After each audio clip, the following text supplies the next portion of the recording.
Nakisa ang ating mga kababayang Muslim sa iba't ibang lugar sa bansa sa paggunita pa rin ng Idil Adha. Sa Quezon City, nagsama-sama ang mga Muslim sa Quezon Memorial Circle para ipagdiwang ang isa sa pinakamahalagang pista ng relihiyong Islam na isa rin umanong magandang pagkakataon para makabonding ang kanilang mga pamilya.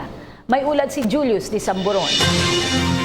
Sama-samang nagtipon na tagdasal sa Quezon City Memorial Circle ang mga kababayan nating Muslim, kasabay ng paggunita ng Idil Adha o ang Feast of Sacrifice. Ang nasabing pagdiriwang ng mga Muslim ay pagpapahayag ng paggalang sa pagsunod ni Ibrahim kay Allah at ang paggunita sa pagtatapos ng Hajj o paglalakbay sa Mecca. Maliban sa lungsod Quezon, may mga ginagawa ding pagdiriwang sa iba't ibang lalawigan sa bansa, maging sa ibayong dagat. Matapos ang pagdarasal, ayon sa mga Muslim na ating nakausap, magkakataon na din daw ito para makasama at makabanding ang kanilang mga pamilya.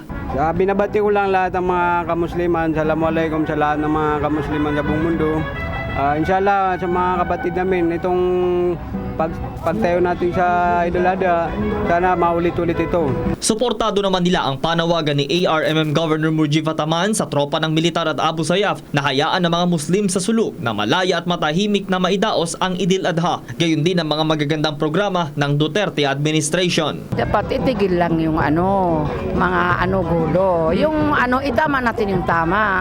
Para magkaisa tayo. Para magkaisa tayo, magandang pagsulong natin sa kapamumuhay natin dito sa yung gumagawa ng gulo, saka gumagawa ng halimbawa yung mga mga droga. Itigil natin yan para magandang pagbuhay natin sa ating bansa.